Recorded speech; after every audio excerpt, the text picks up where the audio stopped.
ഒരു കാര്യം എല്ലാ പ്രേക്ഷകരും ശ്രദ്ധിക്കേണ്ടത്, നമുക്ക് ഫോർവേഡ് ചെയ്ത് കിട്ടുന്ന മെസ്സേജുകൾ അത് വാസ്തവമാണോ, സത്യസന്ധമാണോ, അത് യഥാർത്ഥത്തിൽ വ്യാജമാണോ തുടങ്ങിയ കാര്യങ്ങളൊക്കെ നമ്മൾ മനസ്സിലാക്കേണ്ടതാണ്. അതറിയാതെ അതേപടി എടുത്ത് നമ്മൾ ഫോർവേഡ് ചെയ്യുകയോ ഫേസ്ബുക്കിൻ്റെ കവർ പേജ് ആക്കുകയോ ഒന്നും ചെയ്യാൻ പാടില്ല എന്നുള്ളതാണ്. ഇപ്പോൾ ഇവിടെ സംഭവിച്ചിരിക്കുന്നതും അത് തന്നെയാണ്. കാഫിർ പ്രയോഗം എവിടെ നിന്ന് വന്നു, അത് ഏതെങ്കിലും ഒരു മുസ്ലിം ലീഗുകാരൻ്റെ പ്രൊഫൈലാണ് എന്നൊരു വ്യാജ സ്ക്രീൻഷോട്ട് കിട്ടുന്നു. ആ സ്ക്രീൻഷോട്ട് എടുത്ത് പ്രചരിപ്പിക്കുകയാണെന്നേ, അത് പിന്നീട് തെരഞ്ഞെടുപ്പിൽ ഒരു വലിയ പ്രചരണ വിഷയമാക്കി മാറ്റുക. ഇപ്പോൾ പാർട്ടി പ്രതിരോധത്തിലായത് കണ്ടല്ലോ. പാർട്ടിയിലെ മുതിർന്ന നേതാക്കൾ അടക്കമുള്ളവരാണ് ഇത്തരത്തിൽ വേണ്ടത്ര ഉത്തരവാദിത്വം കാണിക്കാതെ ഇതേപോലെ സാമൂഹിക മാധ്യമങ്ങളിലെ പോസ്റ്റുകൾ ഷെയർ ചെയ്യുന്നത്. അപ്പോൾ നിങ്ങൾ തന്നെ ഇങ്ങനെ തുടങ്ങിയാൽ അണികളുടെ കാര്യം പറയേണ്ടതുണ്ടോ എന്നുള്ളതാണ്. എന്തായാലും ഈ വിഷയത്തിൽ CPM ഇപ്പോൾ കടുത്ത പ്രതിരോധത്തിലായിരിക്കുന്നു എന്നുള്ള കാര്യത്തിൽ യാതൊരു സംശയമില്ല. KK ലതികയെ പോലെയുള്ള മുതിർന്ന നേതാക്കൾ ഇത്തരം സ്ക്രീൻഷോട്ടുകൾ എടുത്ത് ഷെയർ ചെയ്യുമ്പോൾ കൂടുതൽ ഉത്തരവാദിത്വം കാണിക്കണമായിരുന്നു എന്ന് മാത്രമേ നമുക്ക് പറയാനുള്ളൂ. KK ശൈലജയുടെ പ്രതിച്ഛായ തകർക്കുന്നതിന് CPM ഒരു വിഭാഗം അണിയറയിൽ പ്രവർത്തിച്ചുവെന്ന് KK രമ MLA. മുഖ്യമന്ത്രി പിണറായി വിജയനും P ജയരാജനും ശൈലജ തോൽക്കണം എന്നാഗ്രഹിച്ചു. പ്രതിച്ഛായ തകർത്ത് രാഷ്ട്രീയമായി ഒതുക്കാനുള്ള പൊടിക്കൈകളുടെ ഭാഗമായാണ് കാഫിർ പോസ്റ്റുകൾ അടക്കമുണ്ടായത്. KK ശൈലജ ജാഗ്രത പുലർത്തിയില്ലെന്നും രമ പറഞ്ഞു. ടീച്ചറെ ബലിയാടാക്കിയെന്ന് അന്നും പറഞ്ഞു, ഇന്നും ഞാൻ അതിൽ ഉറച്ചു നിൽക്കുകയാണ്. ഏറ്റവും മോശമായ പരാമർശം ടീച്ചറെ കൊണ്ട് പത്രസമ്മേളനമൊക്കെ നടത്തിയിട്ട് ടീച്ചറുടെ ഒരു ഇമേജ് തകർക്കുന്ന രൂപത്തിലേക്കുള്ള പ്രചരണം നടത്താൻ വേണ്ടി അണിയറയിൽ CPM നേതാക്കന്മാരും കൂടി ശ്രമിച്ചു. പിണറായി വിജയൻ ഉൾപ്പെടെയുള്ള നേതാക്കന്മാരുടെ അറിവ്, അതിൽ P ജയരാജൻ ഉൾപ്പെടെ പല ആളുകൾക്കും ടീച്ചറുടെ തോൽക്കണമെന്ന് CPMൻ്റെ ആളുകൾ തന്നെ ആഗ്രഹിച്ചിട്ടുണ്ട്. അതുകൊണ്ടാണ് ജനങ്ങളെ എതിരാക്കി മാറ്റാൻ വേണ്ടി ചില പൊടിക്കൈകൾ ഇവിടെ പ്രയോഗിച്ചത്. അതിൻ്റെ കൂടി പരിണിത ഫലമാണ് ഈ കാഫിർ സ്ക്രീൻഷോട്ടും അതുപോലെയുള്ള പ്രചരണങ്ങളും ഒക്കെ അതിൻ്റെയൊക്കെ ഭാഗമാണ്. ടീച്ചറും അന്വേഷിക്കേണ്ടതായിരുന്നു ഇതിനെന്തെങ്കിലും വസ്തുതയുണ്ടോ. അങ്ങനെയുള്ള പ്രതികരണമല്ല ടീച്ചറുടെ ഭാഗത്ത് നമ്മൾ കണ്ടത്. രണ്ടു പ്രധാനപ്പെട്ട കാര്യങ്ങളാണ്. AK അഭിലാഷ് നമുക്കൊപ്പം ചേരുന്നുണ്ട്. AK അഭിലാഷ്, KK ലതികയെ അറസ്റ്റ് ചെയ്യണമെന്ന് ആവശ്യപ്പെട്ടുകൊണ്ട് DGPക്ക് പരാതി നൽകിയിരിക്കുകയാണ് യൂത്ത് കോൺഗ്രസ്. അപ്പോൾ ഈ വിഷയത്തിൽ എന്തെങ്കിലും നടപടി ഉണ്ടാവുമോ എന്നുള്ളതാണ് പ്രധാനപ്പെട്ട കാര്യം. എന്തായാലും ഫേസ്ബുക്ക് പോസ്റ്റ് ഇപ്പോൾ പിൻവലിച്ചിട്ടുണ്ട് KK ലതിക. വർഗീയ സ്പർദ്ധയുണ്ടാക്കാൻ ശ്രമിച്ചു എന്നത് പ്രധാനപ്പെട്ട ഒരു കുറ്റം തന്നെയാണ്. ഈ തെരഞ്ഞെടുപ്പ് കാലത്ത് ഈ സോഷ്യൽ മീഡിയയിൽ വന്ന പോസ്റ്റുകളും സ്ക്രീൻഷോട്ടുകളും വേണ്ടത്ര പരിശോധന നടത്താതെ ഷെയർ ചെയ്തു എന്നതാണ് KK ലതിക അടക്കമുള്ളവർ ചെയ്തിരിക്കുന്ന ഗുരുതരമായ തെറ്റ് എന്ന് പറയുന്നത്. ഇതിപ്പോൾ പ്രതിഷേധത്തിലേക്ക് പോവുകയാണോ യൂത്ത് കോൺഗ്രസ്? ഈ പരാതിയൊക്കെ ഒരു ഭാഗത്ത് നിയമപരമായി നേരിടുന്നതിനോടൊപ്പം മറുഭാഗത്ത് പ്രതിഷേധവും ഘടിപ്പിക്കാൻ യൂത്ത് കോൺഗ്രസ് തീരുമാനിക്കുന്നുണ്ടോ?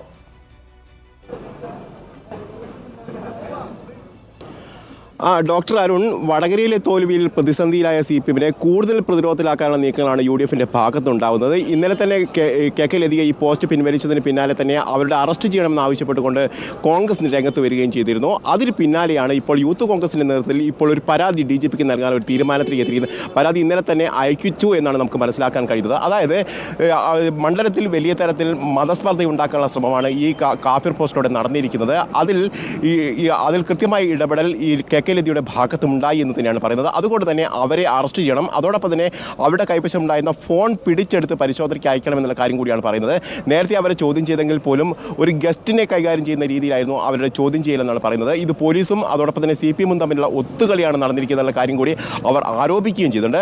മറ്റൊന്ന് പ്രധാനപ്പെട്ട വിഷയം എന്ന് പറയുന്നത്, ഈ തെരഞ്ഞെടുപ്പിന് പിന്നാലെ തന്നെ അവിടെ DYFIയുടെ നേതൃത്വത്തിൽ ഒരു യൂത്ത് അലേർട്ട് സംഘടിപ്പിച്ചിരുന്നു. ആ യൂത്ത് അലേർട്ടിൽ ഷാഫി പറമ്പിലിനെതിരെ രാഷ്ട്രീയ വിഷം എന്നുള്ള പരാമർശമായിരുന്നു അന്നത്തെ AA റഹീം ഉന്നയിക്കുകയും ചെയ്തത്.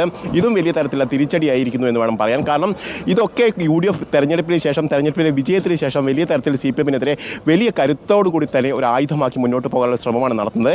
രാഷ്ട്രീയമായി CPM വിദൂര ഭാവിയിൽ തന്നെ വലിയ തരത്തിൽ വില നൽകേണ്ടി വരുന്ന ഒരു പ്രശ്നം കൂടിയാണ്. പ്രത്യേകിച്ച് വർഗീയ പരാമർശങ്ങൾ അടങ്ങിയ ഒരു പോസ്റ്റ് കൂടിയാണ് ഇത് എന്നുള്ളതാണ് പ്രധാനപ്പെട്ട വിഷയം. അതുകൊണ്ട് തന്നെ CPMനെ കൂടുതൽ പ്രതിരോധത്തിലാക്കി മുന്നോട്ട് പോകാനുള്ള നീക്കം തന്നെയാണ് UDFൻ്റെ കേന്ദ്രങ്ങളിൽ നിന്ന് ഇപ്പോൾ ഉണ്ടാവുന്നത്. ഓക്കെ, AK അഭിലാഷ്, മറ്റൊരു പ്രധാനപ്പെട്ട കാര്യം ഇന്നിപ്പോൾ KK രമ പറഞ്ഞൊരു കാര്യം, ശൈലജ ടീച്ചർ വേണ്ടത്ര ജാഗ്രത കാണിച്ചില്ല എന്നും പിന്നീട് ഒരു രാഷ്ട്രീയ ആരോപണമാണ് ഉന്നയിച്ചിരിക്കുന്നത്. P ജയരാജനും ഒപ്പം തന്നെ മുഖ്യമന്ത്രി പിണറായി വിജയനും KK ശൈലജയെ ഒതുക്കാൻ വേണ്ടിയാണ് ഈ സ്ഥാനാർത്ഥിത്വം കൊടുത്തത് എന്നത് നേരത്തെ തന്നെ നമ്മൾ പറഞ്ഞു കേൾക്കുന്ന ഒരു രാഷ്ട്രീയ ആരോപണമാണ്. അത് ആവർത്തിക്കുന്നൊരു KK രമ.